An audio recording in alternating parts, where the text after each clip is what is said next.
Hey everyone, welcome into the Irish NFL show. It is almost time for the NFL draft. Before we get into that, we're presented by the Aer Lingus College Football Classic. Tickets between Northwestern and Nebraska go on sale the morning after the draft this Friday at 9 a.m. Ticketmaster.ie. Join us down in Dublin this August. We're also presented by Trust Gaming, the perfect gaming gear to suit any budget. You can check out Trust Gaming on Instagram, and also many arcade systems, designing incredible arcade systems. Seen them at the Fury fight at the weekend. Would love to get an arcade system with us boys on it. Talking about us boys, Michael McQuaid, Colin Cronin, Brian O'Leary. Gentlemen, this is going to go out Tuesday or Wednesday, so we're looking at a day or two before the draft. How are we feeling ahead of the NFL draft this week, Johnson?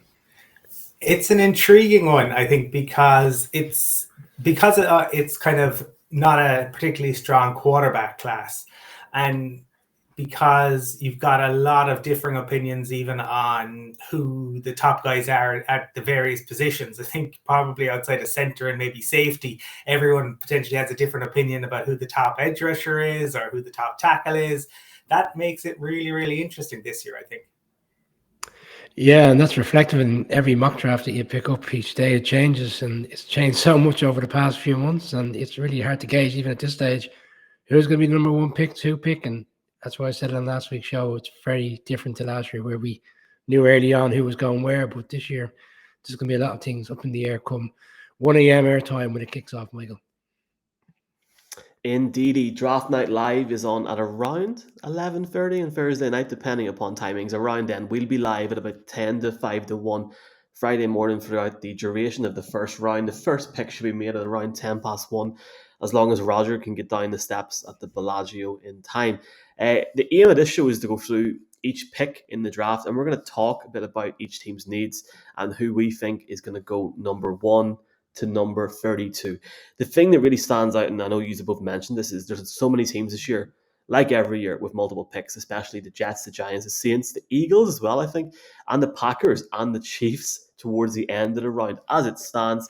So it's going to be intriguing to see what happens. Now, if you're watching this and Deebo Samuel or the Lord himself has been traded, that's fine. We're going on the draft order on Sunday, the 24th of April, 2022 at the minute. And on that day, the Jacksonville Jaguars have the number 1 pick, and it has come out over the weekend, literally from the GM, that nobody has called about the pick in any way, shape, or form. Colin, who do you think the Jacksonville Jaguars, the team that we seen Duval in London last year, need to get in this draft? Well, I suppose there's two trains of thought. I think the majority of people probably think they will go edge. But you're not talking about a kind of a Myles Garrett kind of absolute stud pick, right? Guaranteed, nailed on. The other train of thought that I've seen out there is that they could potentially look to go tackle, right? Even though they franchise tag Cam Robinson, it's not like they're totally set there. And you have Trevor Lawrence. If you want to make life as easy as possible for him, maybe that is what you can do. So it's the Jags. All things are possible. I would say if it came to it, if they were to get a call, I think they'd probably be delighted to take it. Despite and Brian might talk a bit more about the way in which Walker has risen up the boards. To me, I think they're likely to go with Aiden Hutchinson out of Michigan.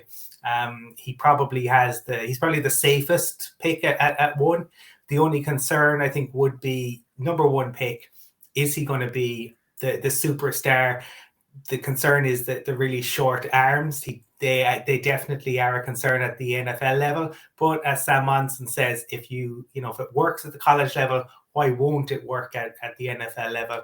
That would be my thoughts about what the Jags are going to do with the number 1 overall pick.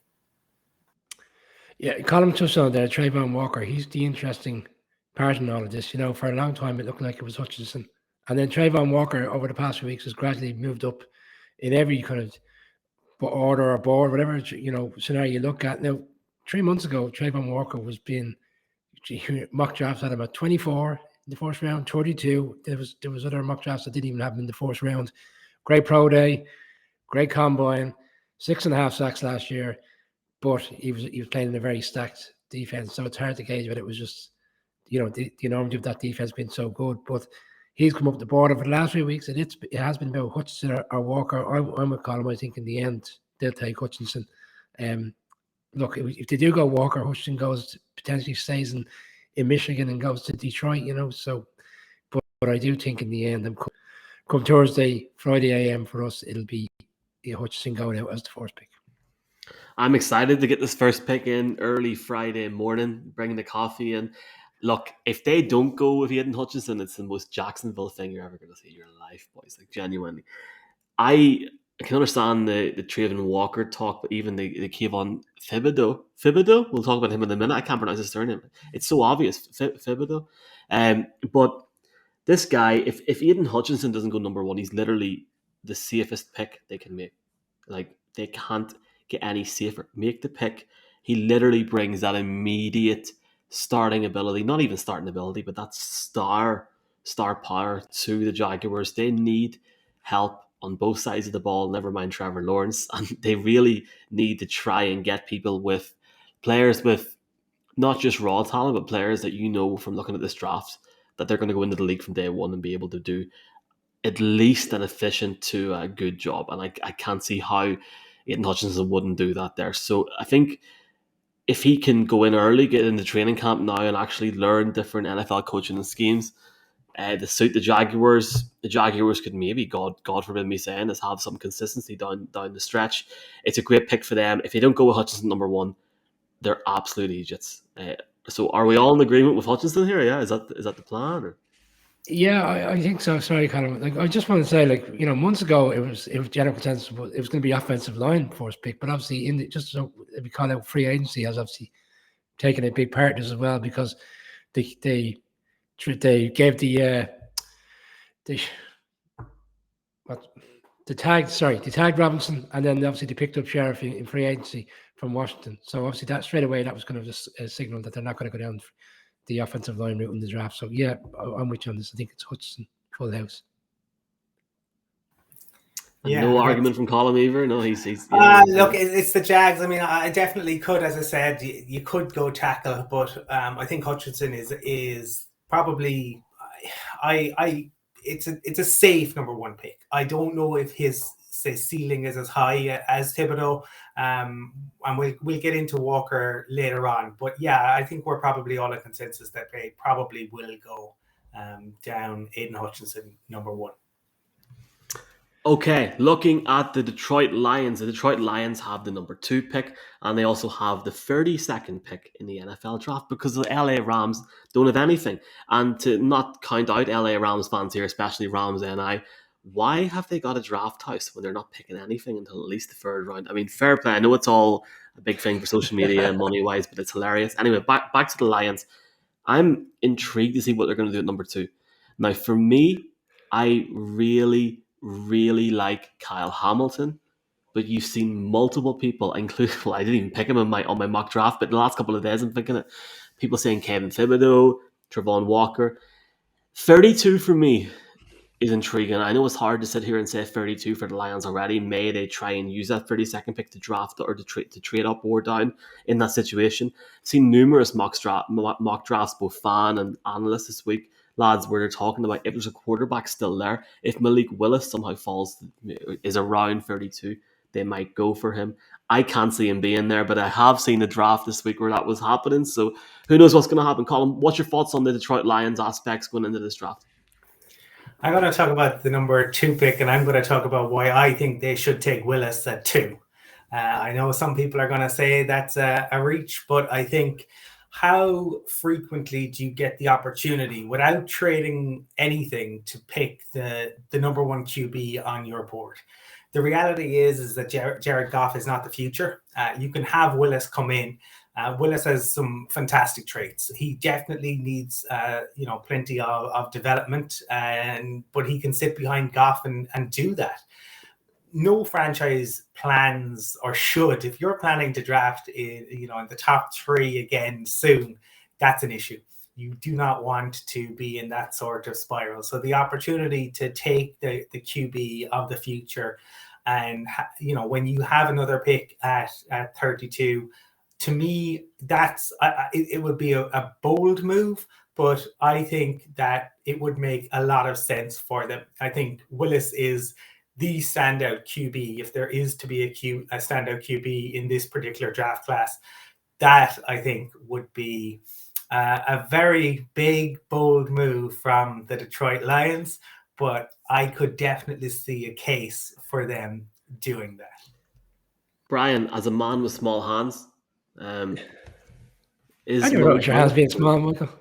Kenny Pickett. I don't want to start talking about Kenny Pickett for a bit, but here I just want to say this now, Brian. Malik Willis went 32nd in Jeff Reinbold's draft the other day.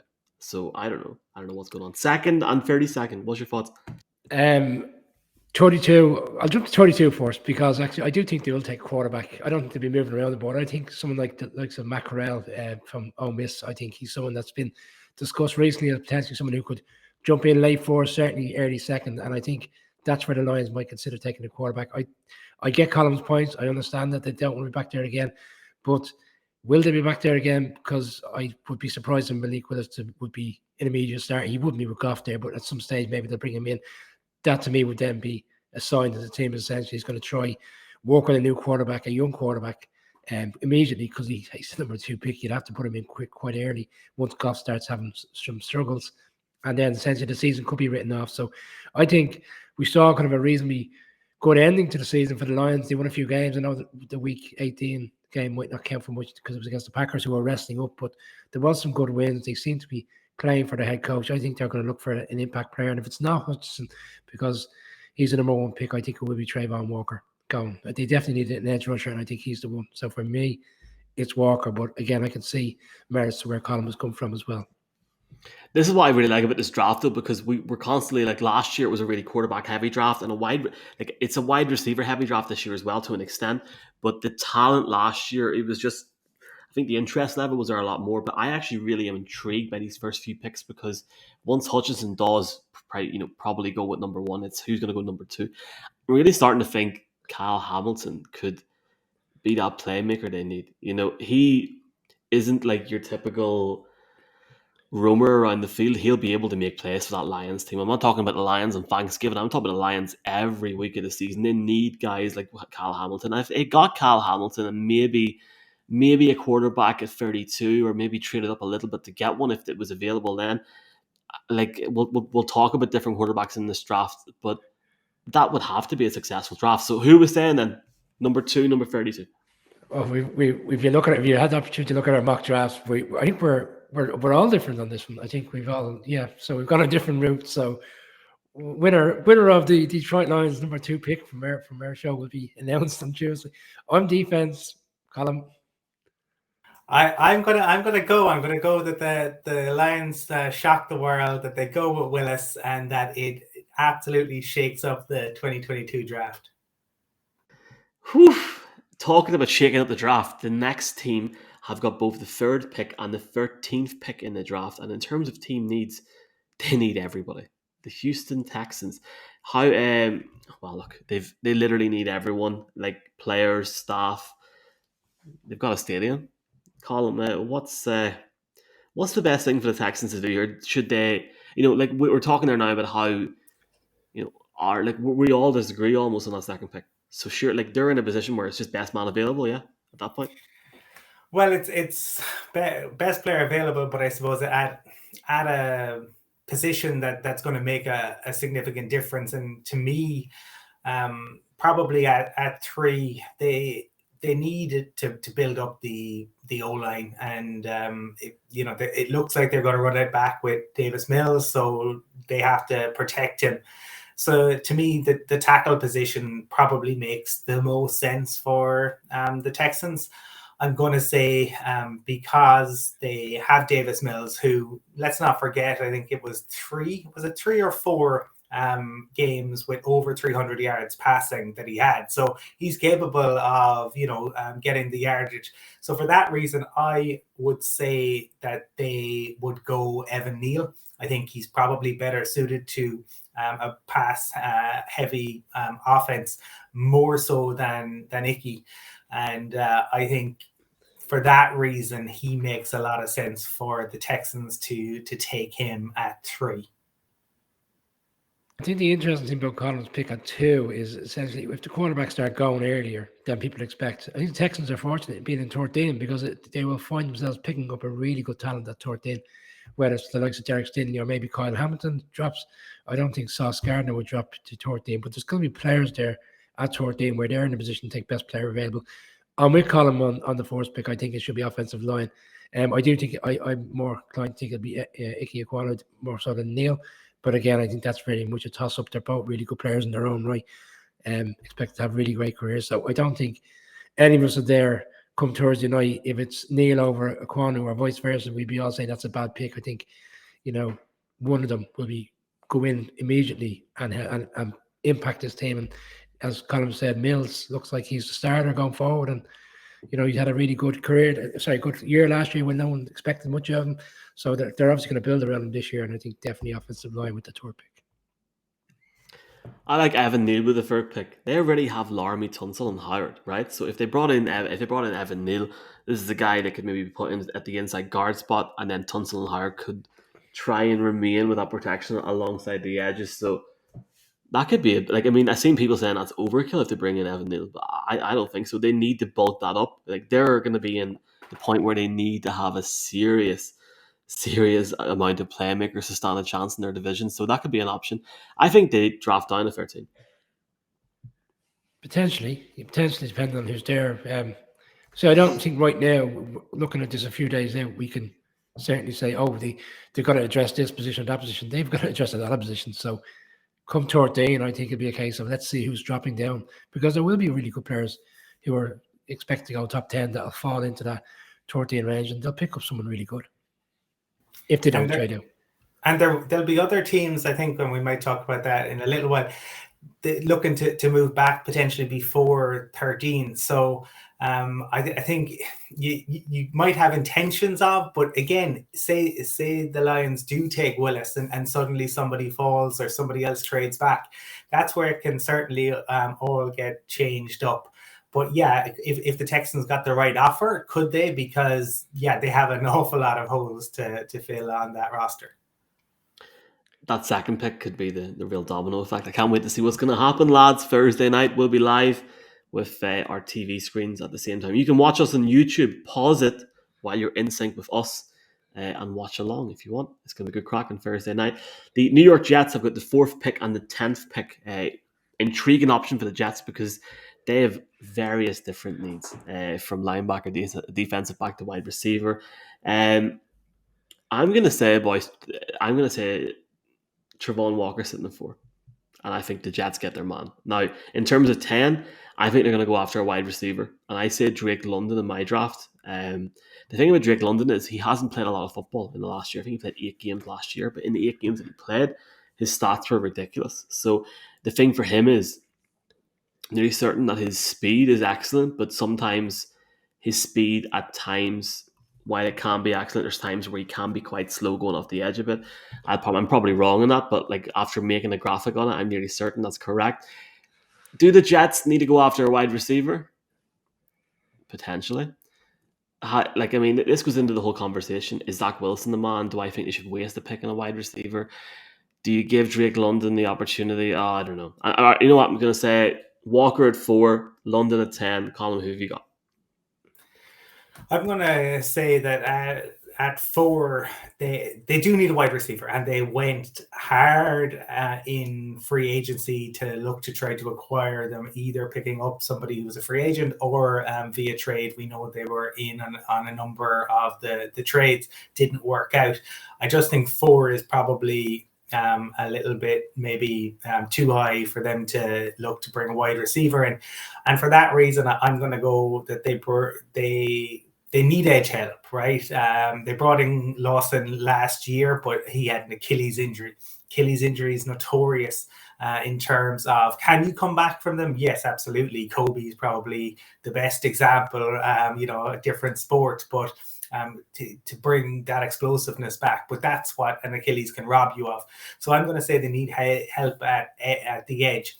And I think Thibodeau, he talked about it a little bit earlier, there's this talk around how interested is he in football, but like just because he's interested in crypto doesn't mean that he's not interested in football. I think he's a really high ceiling. I think what he does in terms of his measurables and his production. And in terms of Salah's ability to coach him up, I think he would be a really, really good pick for them at 4. In terms of the number 10, it's going to be a wide receiver. It probably depends who is there. It could be Wilson or it could be Williams, but I would be almost certain that they would go wide receiver if they're still there, if the Jets are still picking at 10. Yeah. London finger reach, Brian, yeah. Big reach. No, actually, no, I'm with you on that one because in my mock draft, I went with London at 10. And what you said, what you've called out is quite accurate. The one thing I would say is he's a lot taller than some of the other wide receivers, which is why I think they'd be more geared towards him because they are in on Wilson, judging by what all the stuff coming out of the Jets. And, he kind of came on as the season went on and they're doing quite a few things in free agency. So Jets are, to me, are a team that are moving in the right direction on the side. And I think a big wide receiver at 10. The only thing I'd say now come Thursday is will they still be there at 10 because there's so many conversations going around about them trying to really push to get in on the Deebo Samuel conversation that maybe they will get a trade or maybe it'll be somewhere else. But because of the amount of conversations going on around the fact that they were so willing to give up a 10 for the wide receiver in free agency as a trade, I think it's a given that they'll go 10 with a wide receiver. And I'm with you on 4. It's more a case of who's there. And because I picked Trayvon Walker with the Lions, I'm with Colin. I think Thibodeau at 4 is the right guy. There is talk of him going out of games at times, but he's young and I think that can get coached out. But if you look at the video footage when he is in the game, he's a wrecking ball. And if he can go in there and do a job for the Jets immediately, they'll have a really good player. So for me, it's Thibodeau. If it's not Thibodeau because he's gone, but then I think I'll be with you on the Walker. But on the basis of what I said in the mock draft, I'll go Thibodeau. Trayvon Walker's really got that inside-outside versatility, like just exactly what Robert Saleh had in San Francisco. So it would be an intriguing pick at 4. The other side of New Jersey, actually in the same stadium in the Meadowlands, we've got the New York Giants. The Giants, Brian might tell me if I'm wrong here, they need an IOL, they need a linebacker, they don't need a quarterback. Where do we start? Where do we start? Huh? Where do we start with the players we need? Pick 5, pick 7 in the draft. I'm going to be the music to every Giants fan's ears here. I've got them picking both Kayvon Thibodeau and I can't say this lad's name. Ike Ekwonu, the OT for North Carolina State. Ike Ekwonu. The thing about Thibodeau is, and his size and his quickness and the sheer aggression that he has could really transform that Giants team. And quite frankly, a division in which they could take if the Cowboys have a bad year. Look, if the Giants can get it together, they've got a chance this year, but they've a lot to work on. He's a real interesting prospect, and he might not be there at 5. It just depends on the night. It really depends what goes with that number 2 pick and going down on that there. Ekwonu can walk into this league from day 1 and take over it in his position if he wants to. He's unreal. So 5 and 7, Colin, the New York Giants benefiting, I believe, from the Justin Fields trade last year, if I'm correct. Yes. Yeah. See, yeah. My coffee memory last year. You're right. I think the Giants at 5 is the most set pick probably in the top 10. Certainly, they're going to take a tackle, right? They have to take a tackle. There's a giant gaping hole there, and they need to fill it. And the fortunate thing for them is there are 2 really good tackles, and I've kind of gone back and forth a little bit in terms of whether it could be Icky or Evan Neal and what the Texans might do, right? Because I think both of those are really good tackles. They bring sort of different skill sets, and that's why I think Neal is probably better suited to the passing game a little bit. Icky has more to learn. That's not to say he can't learn it. He just has a lot more to learn in terms of positioning, his footwork, and things like that. But what Icky does have is he's the best. Nobody comes near him in terms of his ability to help the run game. And if the Giants were to bring him in, he's a monster. He really is. And he certainly, all the talk is he has a real appetite to learn the game.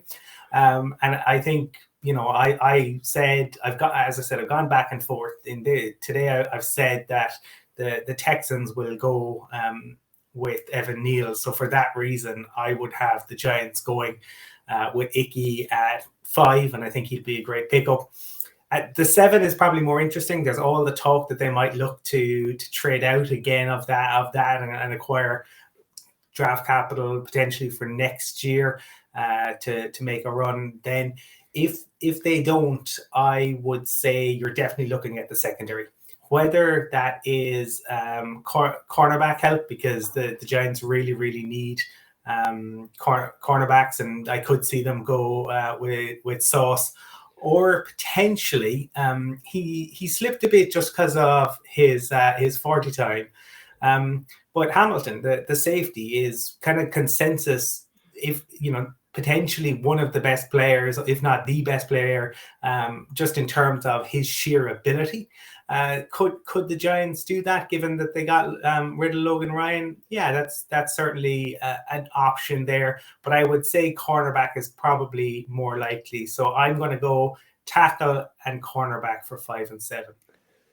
Yeah, me and Colin are on the same page here. So look, I'm Evan Neal on the 5th pick because I've gone with Kwanu at 3. But again, same scenario. If one is gone, the other one comes into play, and vice versa. And on 7, I think it's more likely to be a cornerback. There's, a gaping hole there because James Bradbury if he's not traded, he will be released at some stage because he's at 12 million. He'll be he's a 21 million cap hit at the moment. If they let him go, they're pulling back 12 million. I think it's a guarantee right now. Financially, they don't even have enough money to pay the rookies, so he has to go at some stage. I think they're lining up to try and get what they can on draft night. If it doesn't materialize, to let him go, and I think it'll be Sauce Gardner, but not just Sauce Gardner. It'll be Apple Sauce Gardner. Big Apple Sauce Gardner. Thank you for joining us on the Irish NFL show. Wow. Do you like that one? If you're watching this on YouTube in a segment, this is the end of the video, and we're now going to move on to. I actually think this is the most intriguing pick of the top 10. Like 100%. The Carolina Panthers, the GM, the head coach, I genuinely think are in. Let's go for it, lads. Like the Panthers need quarterback, defensive tackle, linebacker, quarterback, and edge. They need Christian McCaffrey to be healthy for more than half a week or half a Thursday night football game this year. Please God, as a neutral fan.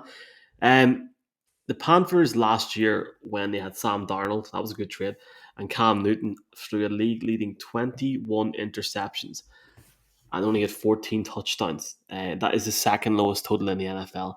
I genuinely think they're going to have a bit of crack and go for a quarterback here. I don't know who they're going to pick. Do they take Malik Willis? Do they go with Chase Howell? Can he pick it? I don't know. But I do think they take a quarterback at 6. And I think the sheer eruption will start then. You got a lot of people saying Malik Willis at 6. What do you think, Con? Well, I think, they need a quarterback. This is the giant issue. They have tried and tried and tried and failed and failed and failed repeatedly. And we've heard repeatedly how the owner is impatient and he wants things to change. It's a bit of a nightmare for them, right? Because it's not like there are generational QBs in this draft, and if they take the QB, then they don't have a whole lot of other draft capital. But you cannot go into the season with Sam Darnold. You just can't. That can't be you tried it last year. It was an unmitigated disaster. When your QB play is worse than the Broncos QB play, you are in some sort of Dante's, fifth circle of hell at that point. There's very few rungs lower than it, a couple, but not many. If Willis is there, yeah, but the problem is Willis ready to start straight away? I think his scrambling ability makes him an actual more likely to start than Kenny Pickett. But I don't know if he's going to be there. I think the Panthers, and I know people living in the Carolinas, I think they're in a world of pain. I really do. I think that Matt Rule has dug them a hole. I don't think the owner has done them a whole lot of favors. To me, yeah, they take the QB that's there. I have Willis going earlier, so could it be Kenny Pickett? But it feels, and Brian will know this, like it felt like the Giants taking Daniel Jones. You knew it was unlikely to work out. You kind of hoped that it would. If they take Kenny Pickett, it would really have that sort of feeling. Could it work out? Sure. Will it? It's unlikely. So I'm going to give the argument as to why they shouldn't take a quarterback. So first of all, I'd say I think they're more likely to take Pickett because there's a long-standing relationship between him and Matt Rule, the head coach from their time in Temple. Before he moved on to Pittsburgh, he originally started in Temple. Matt Rule was in Temple at the time. So they've got a relationship there. So I think he knows him, and he probably knows what he needs to do to get the best out of him. They don't pick again till the fourth round. So they're essentially going to take a quarterback in the first round who won't start immediately. And Sam Darnold, unless he comes in and blows the doors off in training camp, not likely, judging by what we're hearing from all the different analysis on this draft. So whether it's Willis or whether it's Pickett, I'd be surprised if either one was to start. So they're going to have to run it back with Sam Darnold unless they get involved in the Baker Mayfield situation. So no pick to the fourth round. And I was looking back at head coaches who've had rookie quarterbacks who are on the under pressure in terms of their position, and have they been saved? So last year, Justin Fields came in, Nagy was gone. Okay, he didn't save his job. I think the last one before that, I think it was Jackson in Cleveland, Baker Mayfield's first year. He started. He didn't. He was moved on as well. And then Freddie Kitchens came in during that season as temporary head coach, and then obviously he got the job, and we know how things played out there. So we don't see many head coaches who are under fire, with their position, get a rookie quarterback in that saves their job. So for me, it's a no-no. I think they should stick with a player that can help them immediately. And was Darnold isn't the answer, at least he'll be able to be held up straight because the sacks he took last year was ridiculous in terms of the numbers. I think they should go George Cross, offensive line. But that's the sensible pick and maybe the right pick, but maybe not what they'll do because the owner, as you said, Michael, he's putting the head coach and the GM under a lot of pressure to get a quarterback in sooner rather than later. I had this thing this week. Is there a George Cross and a Charles Cross? Genuine question. It's Charles Cross. Don't call him George Cross. Is that a thing in the South? Everyone calls somebody Charles George. I don't know. This is the level. Maybe George's day was on my mind from the 23rd. This is it. Yeah. Thanks for correcting me, Michael. Appreciate it. Yes, and thank you to the Carolina Panthers fans that have watched this segment. I hope you enjoy the pick that you're going to make first. Now I'm going to say Malik Willis. Colin, who you got? I'm going to say Kenny Pickett, but not with a great deal of conviction. Oh, Kenny. Brian? No quarterback in my mock draft top 10. I'm staying that way. Charles Cross as opposed to George Cross. George. Top 10. Okay. Our next segment, we're going to round off the top 10 by looking at two teams in one segment. We're going to look at the Falcons and we're going to look at the Seahawks. If I had told you boys at the start of January that Drew Lock would be the quarterback for the Seahawks and Marcus Mariota would be the quarterback for the Atlanta Falcons, sweet Jesus of Nazareth, what's going on there? This is a really intriguing possibility because if the Seahawks go after a quarterback here, and I actually made them take Kenny Pickett for the crack as like this really low key, no one's really talking about it option at 9. What does Drew Lock think, lads, after being traded there? And it seems to be like the GMs came out this week and said we've got a championship mindset, by trading away your quarterback. I mean, like for Drew Lock, if that was to happen, how would he feel? I think they'll go with a wide receiver. The Falcons go with a wide receiver at the number 8 pick, and I've got them taking Jamison Williams. Oh, let the Jamison sink in. Colin, who have you got for the Falcons and the Seahawks?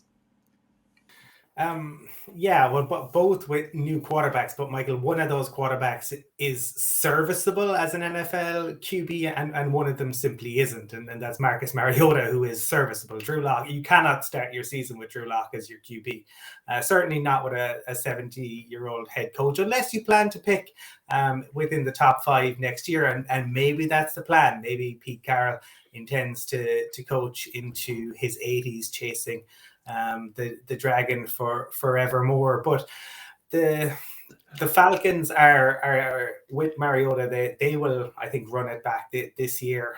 We know that they were obviously in on Deshaun Watson. It didn't work out. Matt Ryan has moved on. They have issues in a lot of areas, and do you really want to take one of these wide receivers at 8? But they need a wide receiver. But I think every single wide receiver in this year's draft comes with an asterisk. There is no Jamar Chase in this year's draft. Could they become really good? Obviously, yeah, they could. But there's definitely a knock on each of them. But I do think, given the wide receiver room with the Falcons, I think they probably have to take one. If they don't, they're likely to go edge, I think. For the Seahawks, I think the Seahawks probably are waiting for the Browns to cut Baker Mayfield. He's talked about it. I talked about it on our show the other night. I think for him, he hasn't played it well. I told him I'd have shut up front and center, have the cameras on you, make the Browns get rid of you. But I think that's what the Seahawks will do. I think they will play it out, and I think ultimately Baker Mayfield will come in there, and Drew Lock won't be able to say anything because Drew Lock had some pedigree coming in, but Drew Lock just simply hasn't shown it. There's also the fact that he got himself suspended, and the Broncos had to play without a QB because of him. So he hasn't held himself on or off the field. For that reason, I'm going to say that, you look at John Schneider, and he doesn't tend to go O-line, and he doesn't tend to go secondary. So I think they'll either go edge, or they might, if Pete Carroll wants to replace Bobby, they could go Devin Lloyd out of Utah, potentially bring him in. Brian, to talk about all 32 teams, so nobody complains about the show this week. The Colts now have Matt Ryan. We've talked about the Colts. That's right. There we go. Falcons are an intriguing prospect because if Mariota does get the season, you got a Kyle Pitts going into the second season. What's your thoughts on how they can maybe level up that offense and then also about the Seahawks as well? On the Falcons, I'm with Colin sitting there. I do think they might take a wide receiver, but I'm not sure if it's the right thing to do. I think they want to build an offense with a long-term plan in place in terms of they've got Kyle Pitts. If we can get a really efficient wide receiver in the draft, and I've selected Garrett Wilson in this instance, I think he might be the right person to go in there. But I actually would be thinking they're the team of all the teams in the top 10 that could potentially go quarterback and surprise us. And the reason why I think that is last year, Pitts was so good. Everybody talked about him tight end. He could potentially play wide receiver. Once he didn't get the touchdowns, well, we saw one of them in London, but once he didn't get the touchdowns throughout the season, he really had a really good first year as a tight end. And I think if it wasn't for him there last year, potentially they might have taken a quarterback and looked to the future, beyond Matt Ryan. And maybe it would have been Justin Fields at the time. So I would not be surprised if they would pick a quarterback. And we've seen Mariota, he's the type of quarterback. If you read about Mariota's background, he's not the kind of guy that will get annoyed by the fact that he recognizes that a quarterback could come in during the season and take over from him. He's a really supportive guy, and he'll help the quarterback. So maybe that's the plan, to start with Mariota, get a quarterback in, and then gradually bring him in. So I wouldn't be shocked if the Falcons were in fact the team that takes a quarterback. But I am going to stick with my original selection, which is that they'll go wide receiver. As for Seattle, I think Seattle, it's a strange one for Seattle. The quarterback situation is a bit of a mess. Colin talks about Baker Mayfield. I think Baker's trying to talk it into existence rather than actually having any traction there with Seattle. Maybe come training camp, they'll see what Locke is and they'll realize, no, this isn't going to work. Right now, I genuinely do believe that they're going to start with Locke, and maybe they'll quickly change their mind come training camp and they'll quickly look to get Baker Mayfield in. But in terms of the pick, I think they'll go best player available. And I think if any of the offensive line guys are to drop down for one reason or another because quarterbacks go early, I think they'll pick an offensive line. But I've actually maybe gone with a little bit of a swing here. I think they'll go cornerback and take Derek Stingley Jr., who for a long time people felt wouldn't be in the top 10, top 15 because he had injury concerns. He seems to have come through that. Had his pro day, looks really good. I think they'll go cornerback here and take Derek Stingley, which is, I suppose, it's opposed to what they would normally do. But look, drafts are drafts, and we've seen crazy things happen before. I think that's the route they'll go.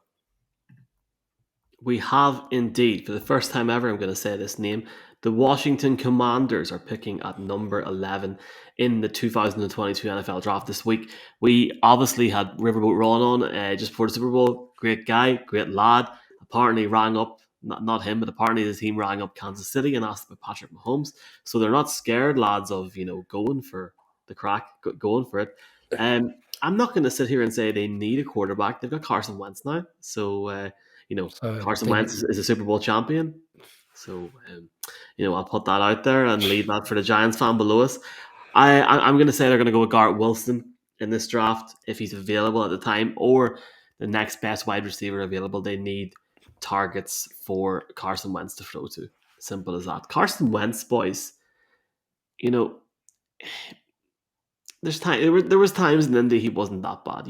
Look, the division he's in now, he's playing the Giants twice a year. He's playing the Eagles twice a year. He's playing the Cowboys twice a year. I don't want to start this conversation again about Washington, but do not count out the Commanders if Carson Wentz and Ron Rivera can get something going. I think they'll go for a wide receiver in the draft at number 11. Colin, who have you got? I don't have any faith in Carson Wentz, I can tell you that. Frank Reich, his mentor, brings him in, and he can't do it. He lets him down in the biggest game. And all the stories that have come out of Indianapolis since haven't been good about, his attitude and how, he was very difficult to, or unreceptive to advice from the coaching staff. And I wonder if the Commanders wish that they had kind of sat on their heels a little bit and let the QB situation play out. But they didn't. They went with Wentz, and they only have really Scary Terry for him to throw to. So I'm going to say that they need to bring in another wide receiver here. It really at this point is probably who if the Jets and the Falcons have taken wide receivers, who is left on the board. But that would be what I would expect them to do. Could be Olave, could be Williams, could be London. That's what I expect. If Kyle Hamilton is still there, that could be potentially a surprise, and maybe they leave the wide receiver to the second round, but they definitely need wide receiver help. Brian, the Washington offense needs a boost. Well, they'll get it with a wide receiver. I'm with Colin on this. I think wide receiver. I think you've called it out, Michael. They need a wide receiver. They need a pair that can go on the opposite side. Williams is an interesting one. He's coming off that ACL, and for a long time, people felt he was way down the draft order, and he's been talked about with the Chiefs and even potentially the Packers. And now all of a sudden, over the past week, he's shot up and he's going to go potentially in the top 15 because teams are basically recognizing that once they get beyond the injury, he's probably arguably the best wide receiver in the draft. Will Washington take a chance? Because what concerns me is if whoever takes Williams early on, they need immediate players. They need players that can come in immediately and impact. He's a luxury player to a certain extent because he's going to be out with an injury, maybe at the start of the season. Teams who can move around other players and get on with it and certainly win games without him, they're probably the best ones who can benefit from that. Washington needed a wide receiver immediately, so I'd be surprised if he was to go there. I do think the Kyle Hampton scenario here is, and it's going to touch where I was with the Texans. They could hit 13 and Kyle Hampton could still be there, and that's an immediate player you take straight away. So the only question mark for me is, will they think Kyle Hampton is so good that they'll just have to take him rather and then try correct the wide receiver further down the draft? Minnesota, interesting one. Minnesota's a strange team at 12. So I think we should bulk up Minnesota and Baltimore, right? So the Vikings are at 12. The Baltimore Ravens are at 14. I'm taking George I can't pronounce it. This year is getting ridiculous. George Karafalta. You know what? He's the edge playing for Purdue. Karlaftis from Purdue. If you actually read into his family history, like his sister and his dad, they're not like Olympians or anything, but like they're the most athletic family I've ever read about in my life. He seriously, boys, could completely go in and transform that team. Seriously, like in the division that they're in. I think at 12, I think the Ravens might go after someone like Jordan Davis, defensive lineman in Georgia. He would really help in Baltimore's blitz-heavy schemes. So someone like that there. But, the Ravens need a defensive lineman, a defensive back. The Vikings need a cornerback and then also an IOL as well. Colin, for 12 for the Vikings, 14 for the Ravens. Who are you thinking? I think if you're looking at the Vikings, I think they're going to go cornerback, right? With Aaron Rodgers back and they're facing him twice a year, and their cornerback situation has been a mess. They obviously brought Patrick Peterson in, but it hasn't really worked. So I would say that would be what if they are to pick. Now, the Vikings are another team that traditionally definitely are open to trading back. And if somebody wanted to come up, they may well be willing to do a deal. McDuffie or Stingley Jr., if they're there, I think are the two probably that they would look at. Brian has talked a little bit about Stingley. His 2019 year was incredible, right? It was, but obviously since then it hasn't been. Now there are COVID and various other, I suppose, outside factors on that. But if he can get back to where he was in 2019, he would be quite the pickup. I would say definitely cornerback. In terms of the Ravens, it's an interesting one. I can see what you're saying in terms of bringing in a big run stopper. The other that they could potentially, again, Devin Lloyd, I mentioned him earlier for the Seahawks. He could be another that they look at. If there's a tackle still on the board, if Cross is still there, that could be another I could definitely see the Ravens going with, because they could use more help in the trenches. They are obviously a team that puts a lot into the Lamar running the ball, and so having extra help, I think, on the O-line could be another possibility that the Ravens might look at.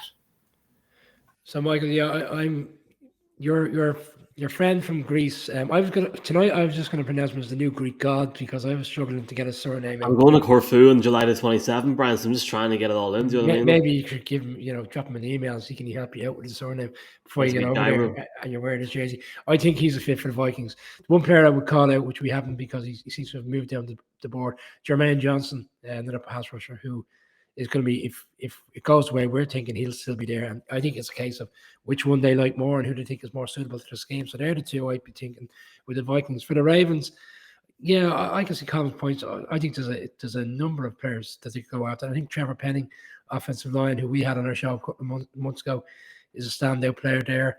There's Zion Johnson, another guard that potentially could be looked at for the Ravens. So there's two there, and then if they do go cornerback, because we saw last year there's so many injuries and there's just that defense, and they've just bear in mind the defensive coordinator has moved on. He's gone to the Giants, so it's a brand new defensive structure being put in place. So maybe they will go cornerback, but again, they had problems for large parts of the second half of the season stopping the run. So again, I think the Ravens are fortunate in a position where they're a good team. They had a lot of injuries last year. Yeah, like people talk about the Steelers getting to the playoffs, but with 2 weeks to go, the Ravens were still within a chance of making the playoffs. They have a strong side there, and I think they're fortunate. Whatever player they pick can fit into a really good scheme there under Herbert. You can re-watch that Trevor Penning interview. Who would have thought, boys? Top first round pick now, fantastic. On Thursday night before the NFL draft starts, coverage starts off at about 11:30. That's our thoughts for the Vikings and also for the Baltimore Ravens as well ahead of the NFL draft. The next segment, we're going to look at the Philadelphia Eagles. The Philadelphia Eagles made the playoffs last year, in albeit a very weak division in terms of the performance overall last year. Who knows what's going to happen this year? They got 10 picks in this year's draft. That ties them, I think, for fifth in the amount of picks. I think there's one team, and come on, it might be the Chiefs, has 13 picks in this draft. It's nuts. Look, they've got needs at wide receiver, linebacker, cornerback. If you look at linebacker, now the Eagles boys have picks at 15 and 19 in this draft. So quite close to each other in that sense, and it might fall for them depending on who's there at 15, and then that sort of drop back towards 19 as well. For linebacker, Colin, you mentioned Utah's Devin Lloyd, or maybe Nakobe Dean as well, who's for Georgia. If they're available in that mid spot, that could be a quality pickup at linebacker, but I do think they're going to go for a quarterback as well. And there's a lot of talk about Trent McDuffie from Washington. He could be a guy that they really go all in for at that pick. I don't know if they do it at 15, but they might do it at 19. Colin, what's your thoughts? There's certainly a lot of talk about a receiver, how he'll probably never get over the Jalen Reagor pick, and so maybe that's why he is acquiring so many picks that eventually he'll hit on somebody. To me, though, I think the Eagles were kind of powered last year by their lines, be the O line and the D line, and that's where they like to really build it up. Fletcher Cox, there was a whole thing around him in the offseason. He's coming back. He signed a 1-year deal. They could look to bring someone in to replace Fletcher. So to me, this could be a good fit for Jordan Davis, the guy who has, amongst the most freakish of athletic abilities. His size, his power, his speed, and we spoke to Sam Monson about it and his ability. He still has a lot of learning to do, right? Because he is not a good run stopper as he should be, and there are concerns around his ability to play every down. But if you bring him in and Fletcher Cox is still there, can you train him up? So to me, that might well be a good fit for the Eagles because he is he has such incredible athletic ability. Devontae Wyatt might be another. There are enormous off-field concerns, expressed around him, so that could put paid to that. But to me, I would say this there are a lot of teams who will look at Jordan Davis and what he has done and say, yeah, we'd like some of that. But this probably seems the most natural fit at 15. Last year and the year before, the Eagles have been continuously called out for their weak linebacker play, and there's been stories out there they've had the weakest linebackers in the league, and Alex Singleton, who was another former guest of the show who's moved on to the Broncos, isn't even there anymore. So they've already been depleted in that situation. So to your point recently, Michael, yeah, the two ones you called out, Dean and Lloyd, I think one of those will go. It's just a case of whether they might look at the situation and go, do they want to take one now, or do they want to wait for the second pick they have in the first round, because they might see both of them in the same kind of level in terms of their skill set, and they might say, look, there's no need to take one now when we can get them in a couple of spots later. I think they go wide receiver, one of those. There's Eagles fans that I know a few, and they've spoken to them, and they said, we don't really need a wide receiver. We've got an abundance of good talent there, but I think it's one of those situations where they really want to know what they're getting out of Hurts, and the more good players they can put around them, the better they'll be come 12 months' time when they're potentially looking at a new quarterback, because don't forget, they've done that trade with the Saints, so they've got two number ones next year. I think wide receiver won them. Maybe not the right pick, but if the GM wants to move on from his bad pick of a wide receiver a couple of years ago. So for me, linebacker and a wide receiver. Yeah, the Eagles wide receiver draft picks are always good crack in fantasy. Always good crack in fantasy. Love the crack with the Eagles. Many weeks in fantasy didn't half kill me last year at all. The New Orleans Saints, with a new head coach, are at the number 16 spot and at the number 18 spot in the NFL draft. And they've got various different needs, as far as many different analysts think, including us. They're going to be London bound against the team TBC on May the 4th. Apparently that's the Vikings. Who knows? But it's an interesting combination. Again, like the Eagles, lads, teams that have picks very close to each other, like the Jets, like the Giants. I could see Trevor Penning going around either 16 or 19. Trevor Penning is a real reliable option for this team. He's got good feet, and look, the Saints are very reliant on the run, and he could be a really, really good option, not just for now, but for a long-term option. They've lost Terran Armstead as well, so that could be a really good option for them. I think they'll go, if they pick him at 16, they'll go with a wide receiver at 19. Best available. I keep talking about Williams. I don't think Williams will drop to 19, but maybe around that situation. Colin, what's your thought? Yeah, I'm in total agreement with you on this. I think Penning, I think they need to tackle, and I think the others will probably be gone at this point. So Penning is probably the meanest, nastiest of the tackles. He's a real mauler, and given the division that they're in and how much they like to beat up on the opposition, I think that maybe he might well fit in well there. He's very talented. He still has to learn, and he still has some issues. I suppose he took a step up at the Senior Bowl, but he can still get beaten. But he is a very, very talented tackle, and I wouldn't be at all surprised, if they were to look to bring him in. And I think probably they are going to look to bring in wide receiver. I think they're kind of going to run it with Jameis. I think probably what they have. I think they looked around the NFC landscape. They said, the Bucs are there, and the Rams are there. We feel what we're capable of beating the Bucs. Let's get 2 picks in, and let's see what might happen. So to me, in terms of tackle, wide receiver, and it really depends on who's left. I think in terms of the wide receivers at this point, when you get to this point in the draft, because they, again, mentioned it earlier, each of them has great qualities. Each of them has probably an asterisk beside them with some concerns in terms of their abilities. Look, to the point with James Winston, when he got that injury early on in the season, it was against the Bucs at home, and they obviously went on to win that game. But like, he was doing reasonably well for him. A lot of people were taken back by how well he was playing, and we were seeing a different Winston, from what we saw in Bucs with the interceptions and stuff. So, and they brought him back on a 2-year deal. So I think we're going to get a little bit repetitive now, because obviously it's just the way the board will go. But I think it's one of those cases where they'll take whatever offensive line comes to them at that stage of the draft, the best offensive line available. So maybe if it's not Penning, again, Zion Johnson's situation. And then the other one, I'm not 100% on the wide receiver, because if you look at the wide receivers that are touted to go in the first 15, after that, there's quite a conversation. There's a bit of a drop off, and you've got Olave, Burks, Dotson, and Pickens. And the vast majority of scouting and mock drafts have them going from 20 onwards. Well, I suppose the Saints are in and around that area, so it wouldn't be a reach. I just think they've other holes to fill. I think they might just, maybe, depending on the pass rushers and who drops down, they might consider that. But the Saints are in a position where they are, they've got a lot of good players there, and I think whatever way they go, it'll bring them on for next season. But I just have a sneaking feeling that they won't go wide receiver. Okay, nice one. So 2 teams that we looked at previously, the Eagles got a lot of picks this part of the draft too.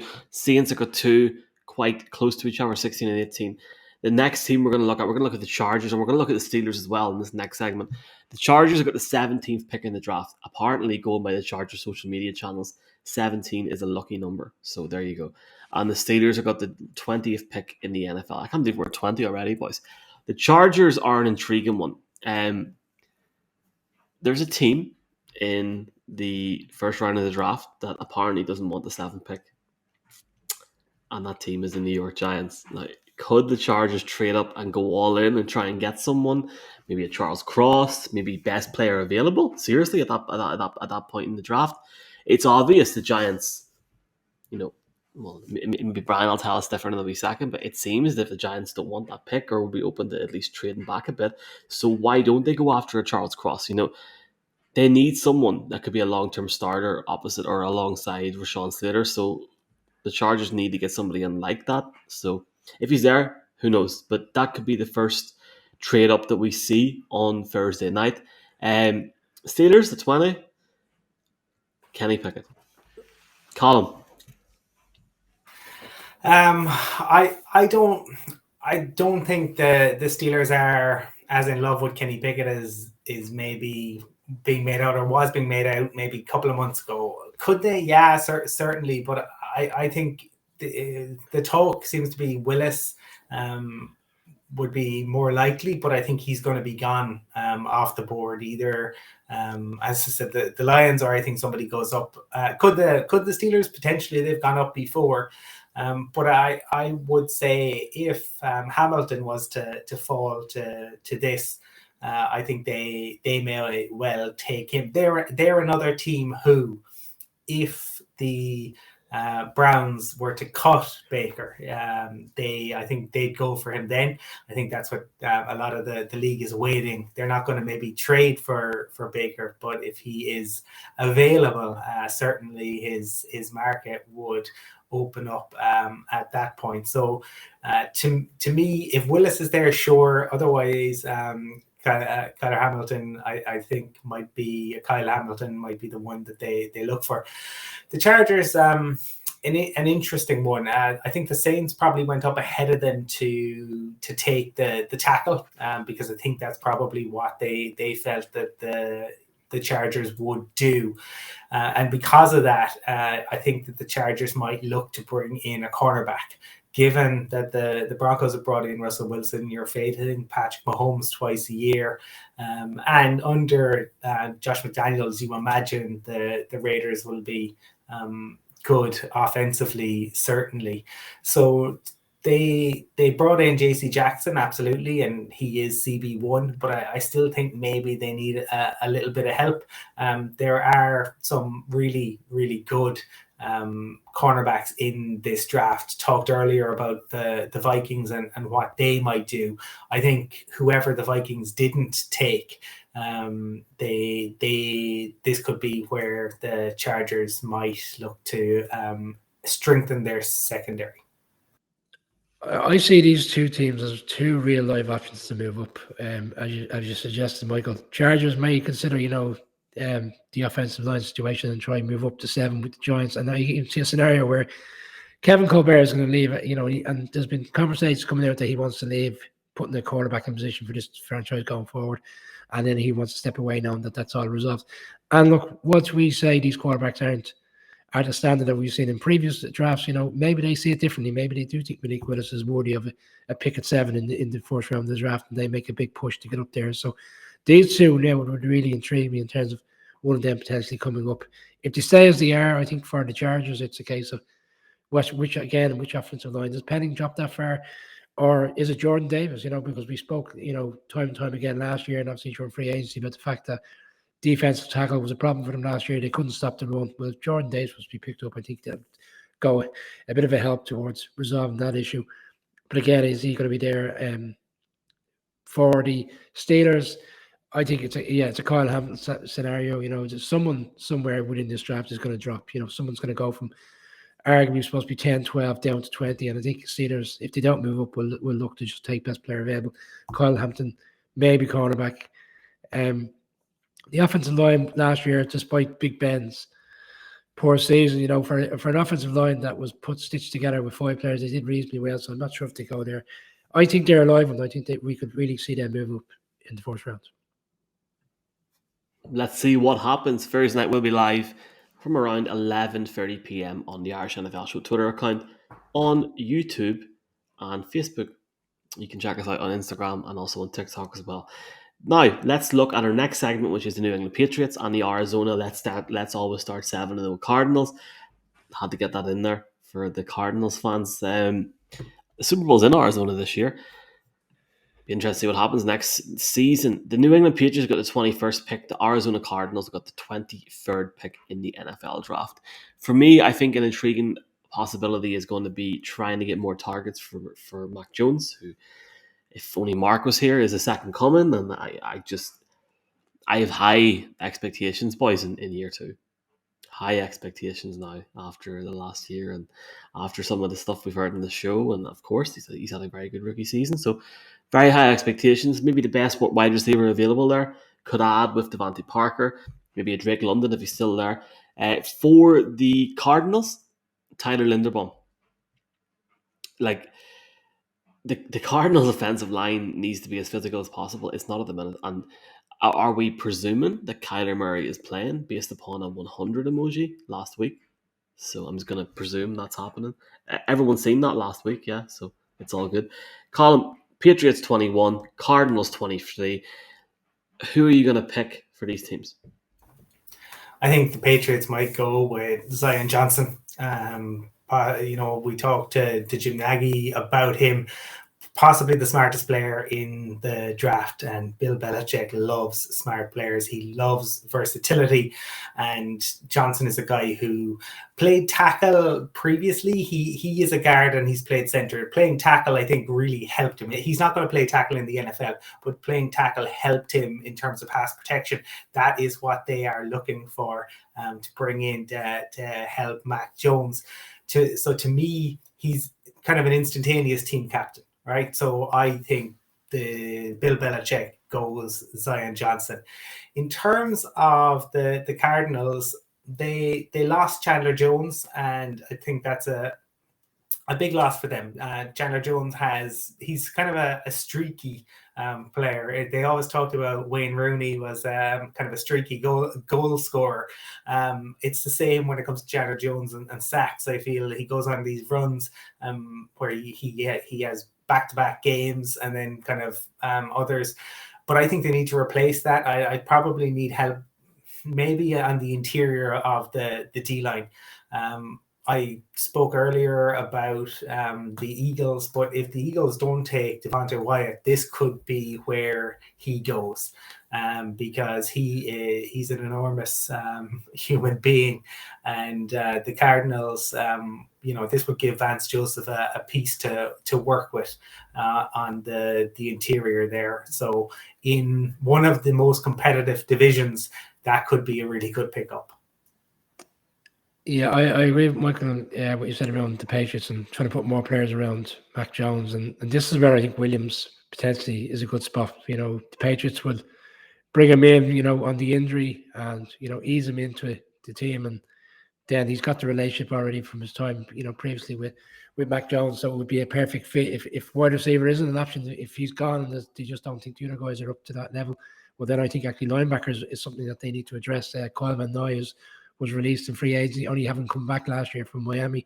They seem to be a bit light there. So we spoke with Dean and Lloyd, potentially one of them, could still be there. And that's where I think it's one of those scenarios. In terms of the Cards, I think it's pass rush. And I think it's between the guys who, we've talked about all the pass rushers, at some stage someone is not going to get picked up. And that's because they're such a good players, more so for other teams are focused on the needs of that team. So could we see your Greek god drop down to that level? If he was, I'd imagine he'd be someone that they'd be seriously considering. Or maybe Jermaine Johnson, if he was to go down that far, which would be a bit of a surprise. But someone does spoil, and it could be perfectly fit for the Cardinals, who really need to replace Chandler Jones, having left in free agency to go to the Raiders. Okay, well, the Green Bay Packers are next on our radar, lads. The Green Bay Packers have got, excuse me, I'm coughing already. I must have got Aaron Rodgers' contract or money down my throat. There's that much of it. That was a genuine cough. 22nd and 28th pick in the draft. Packers have a few needs: cornerback, wide receiver, linebacker. I think they're going to go with a wide receiver first. And whenever I was talking to the lads from UK Packers, Steve and the lads, they think they're going to, so they done it for Jeff Reinbold's draft. They're convinced they're going to go with a wide receiver first. I don't know if they had Mark Murphy on the phone like us a few weeks ago. There's boys like, for example, I was chatting to Ollie Conning last week, and he's really big on Christian Watson, who's a wide receiver from North Dakota State. He's got serious speed, and he thinks that sort of guy there could give Aaron Rodgers what he needs after losing the top 3 wide receiver in the league. If we're going to get this conversation to Las Vegas, look, Rodgers needs weapons now. It doesn't matter if it's a wide receiver or a tight end, but needs to get whatever the best wide receiver is left in that draft. Or you may find Green Bay picking a wide receiver that no one's even talked about for the first round, just doing something hilarious like the whole Jordan Love thing a couple of years ago. In terms of the pick at 28, they need to go after an offensive tackle, someone around that there. I would say Trevor Penning will be gone by then. I already said Tyler Linderbaum a minute ago. Kenyon Green, unlikely there at 28. I think our guy from Austria, Bernard Reimann, could be a good pick for the Packers at numero 28. Colin, who have you got for the Green Bay Football Packers? London bound, apparently in week 4 or week 5 of the season. There's your exclusive 68 minutes into the show. Well, I think they are going to take a wide receiver, whether that's at 22 or 28, but I think they will take a wide receiver in the first round. Finally, some would say long overdue. Who that will be, well, that depends on the others who are there at that point.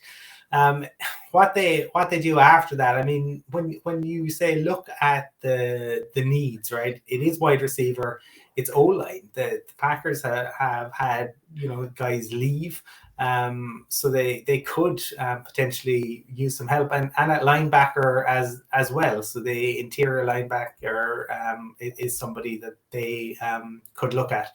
if they go to if they take a wide receiver first, then I think Kenyon Green will be gone, because I think the Cowboys will they are giving that. There's my pick for the Cowboys. I think Kenyon Green is almost a shoe-in, right? Because I've said that Zion Johnson will be gone, and the Cowboys absolutely have to have. So at that point, they're kind of looking around, because the two kind of first round guards are Johnson and Green.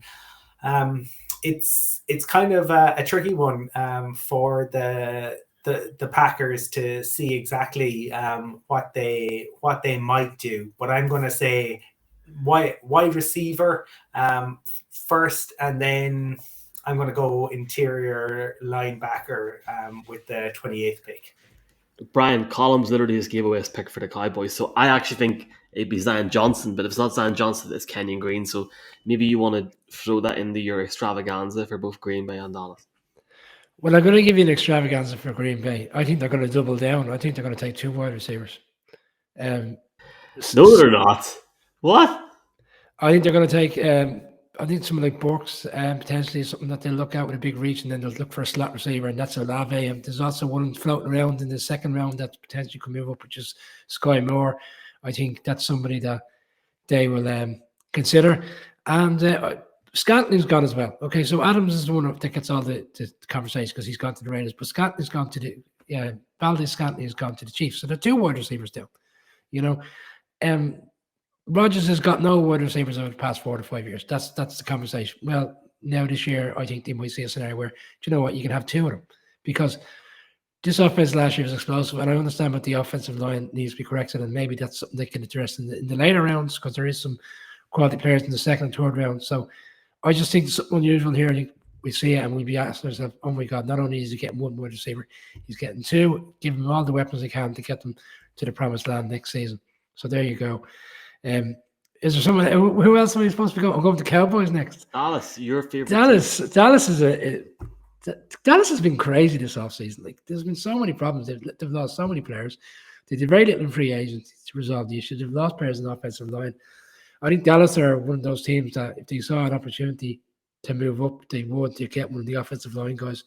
I think it's going to take a big stretch to come up, and you probably have to give away a lot of picks, which probably wouldn't be the right thing in due course. But Jerry Jones is impetuous at times, and he sees something and he wants it. And I wouldn't be surprised if the Cowboys would try and make a jump to get an offensive line. Where do I think they'll go in the end? I think potentially defense, and try solidify the team again on that side of the ball with Randy Gregory go. But again, it depends who's there and who drops down. Lovely. We're actually we're doing really, really well here, boys. We're going to look at the Bills and the Titans next, okay?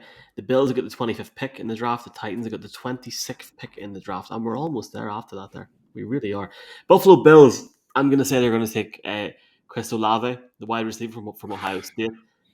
Unreal. If Josh Allen gets him, good night AFC East. Well, it's good night AFC East anyway, because I don't think Miami's going to challenge Buffalo in any way, shape or form with Tua as the quarterback. Tennessee Titans for me is a really interesting one. But is this the pick where David Ojabo, who everyone is now, I really hope he doesn't fall out of the first round of the draft. I really do. I hope he gets picked. For him to go to Tennessee would be great. And we're obviously all behind David because he's both Scottish.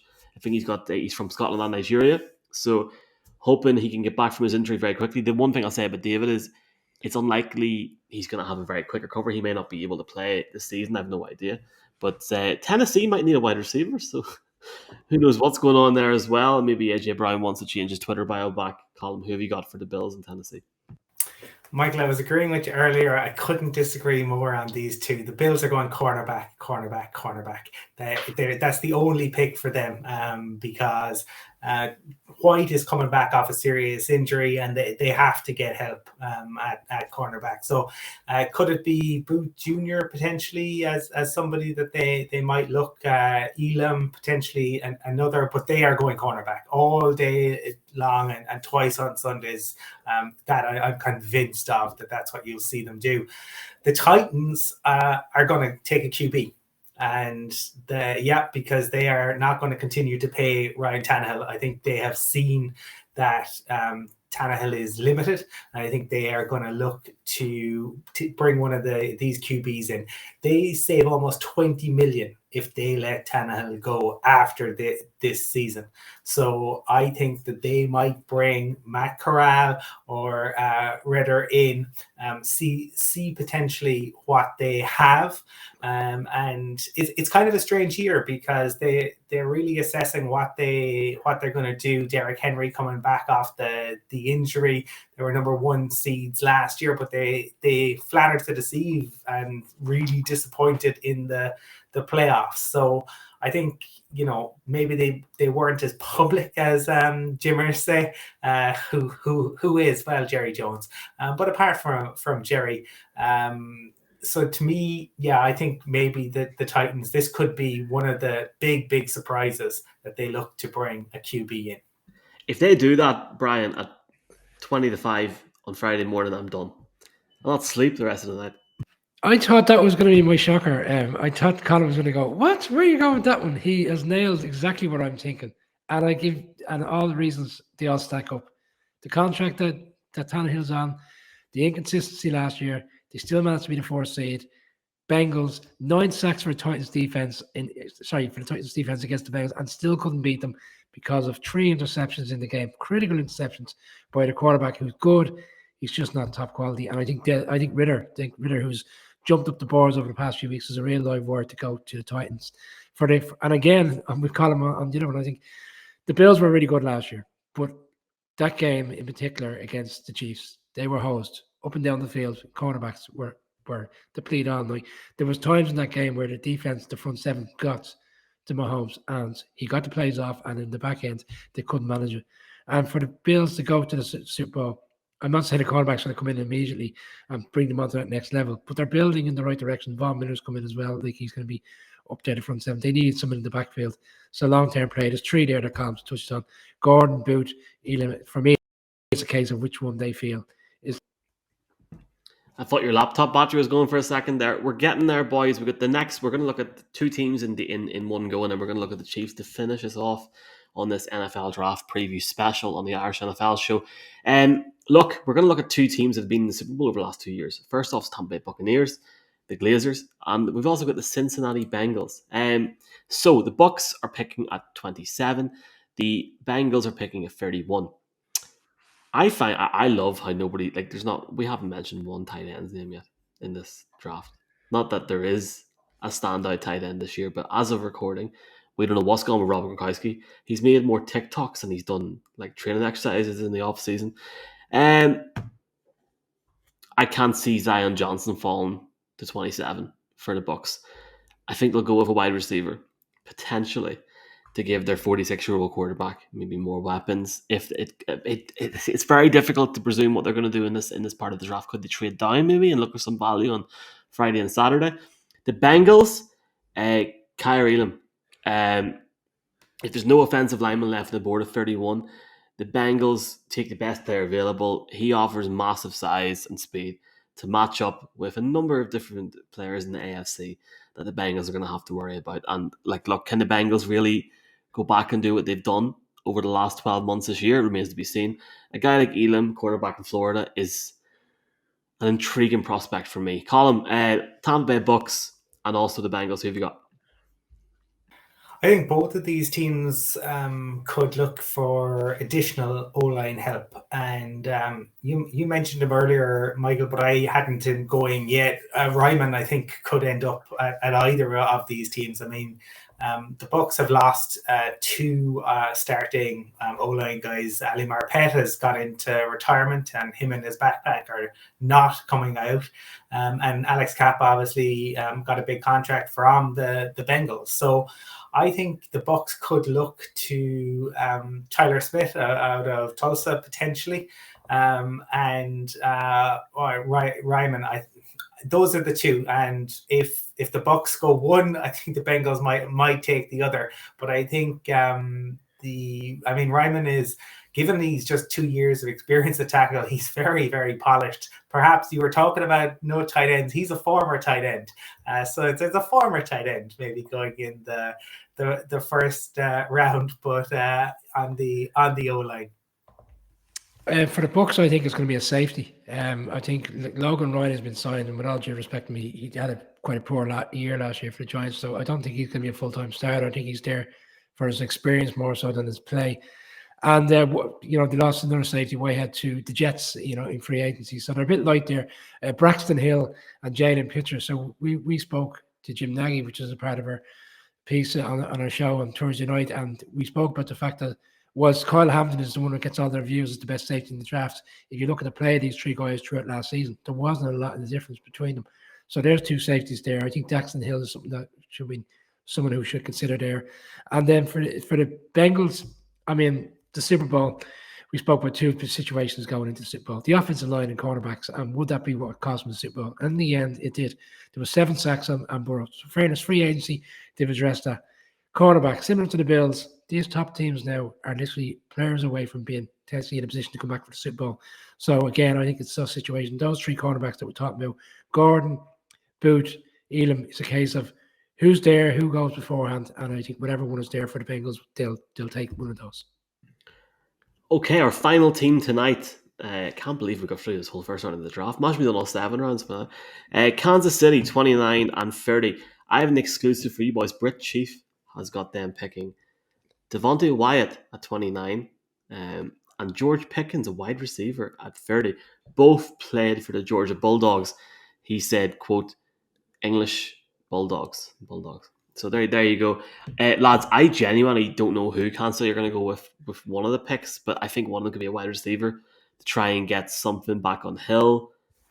What's your thoughts, Colin? Because at this point in the draft, we don't know who's going to be available. Do you know at that point? It's difficult. Yeah, but they are going to go wide receiver very likely. Pickens, Sam Monson has him as the most underrated wide receiver, potentially the most underrated player in the entire draft. So he is somebody who certainly could go there. To me, you mentioned him earlier. I haven't mentioned him yet. This could be, I think, with the Chiefs, the landing spot for David Ojabo. I think that they would be able to deal with having to kind of ease him back in, maybe him not playing early in the season. I mean, look, with Andy Reid there, with Patrick Mahomes, the Chiefs are going to rightly feel that they will be at the dance again. So they will probably say, okay, we might not have him for, maybe even September, October, November, but could he be a guy who made a real difference if he was to come in late in the season? So to me, those are 2 that they might well go with. I'll agree with Bert Chief on one and not the other. So I think it's inevitable on the back of the Hill trade that everybody feels they're going to pick a wide receiver, and a lot of people felt that the Chiefs would look at Williams from Alabama, same kind of traits as Hill, explosive wide receiver. But I think what's happened over the past 2 weeks is Williams has gone from, Colin was mocked at 10. And 2 weeks ago, he was 20 because of the injury. They're all saying the injury's fine. We had Peter King on our show last week, said, no, he's going early. So all of a sudden, the Chiefs are going to go, do we need to move up? Will they consider moving up? Do they feel that they've got enough players around Mahomes and the defense to come back again and make a real push without having to really double down on players, and they can afford to give away that extra 4th pick? And I guess it's a case of what they believe of these other wide receivers. One will be taken if they stay put.